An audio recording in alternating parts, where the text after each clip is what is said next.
Because we live in a world where we are told we are the leaders of tomorrow, and the politicians of the day have ensured that that tomorrow never comes. Let us today tell the politicians of the day that the tomorrow they have been talking about is today.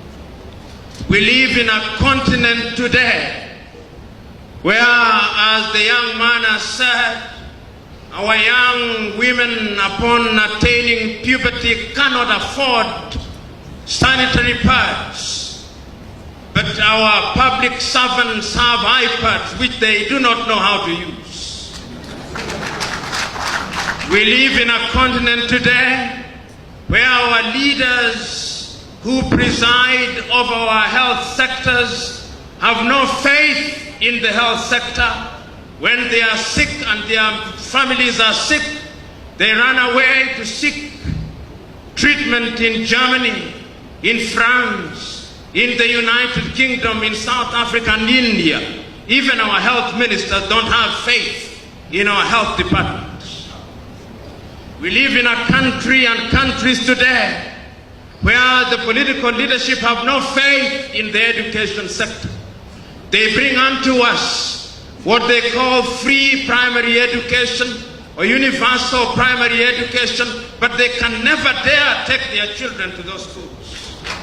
We live in countries where we claim that agriculture is the backbone of our societies, but we do not use technology to produce crops.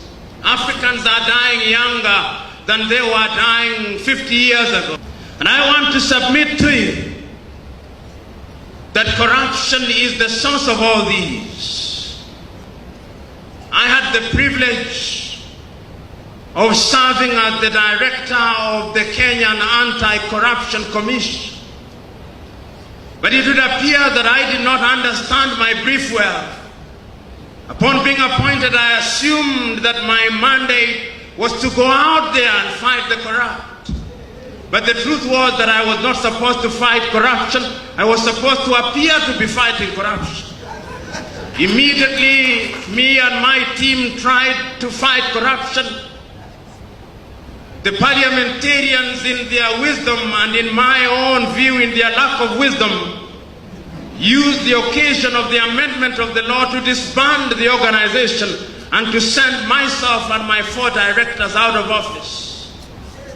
The history of anti-corruption crusaders in Africa is one and the same. Their mortality rate in office is very short. Before I was victimized, before my victimization, Nuhu Ribadu before me had been victimized in Nigeria. Before I was victimized, McCarthy had been victimized in South Africa and his scorpions disbanded. Before I was victimized, my equivalent in Malawi had been victimized. Before I had been victimized, my equivalent in Zambia had been victimized. It would appear that in Africa, if you serve your full term, it is because you have refused to fight corruption. So the question that we must ask here and now, on an occasion such as this, what must Africa do going forward? The question is, are we going to gain Africa by mere pronouncements, or we must change ourselves? We must change our behavioral DNA so that we are no longer attracted to that which is good, bad, and evil. The question is, are we ready? The question is, do we say with our mouth what we do not believe in our hearts? The question is, are we going to wait for outsiders to tell us to do that which we ought to have done? The question is, are we prepared to sacrifice our lives for that which is good and right?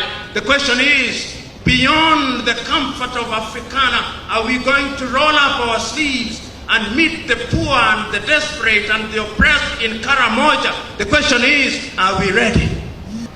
If you look at Africa today, how is it that our minerals are taken away from us? From the Democratic Republic of Congo, our oil is taken away from us, our agricultural products are taken away from us, and they are given to those who have. If you look at us today, sitting in this assembly, if there was a miracle to say anything that is not produced in Africa disappear, all of us would be naked. Because the clothes that you wear, none of them are made in Uganda. Because the ties that you wear, none of them is made in Uganda. Even the underwear that you wear, none of it is made in Uganda. The question is, are we children of a lesser God? No, we are not.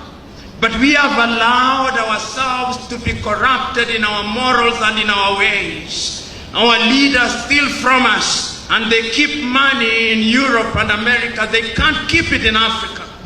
The question is, for how long shall we allow this to happen?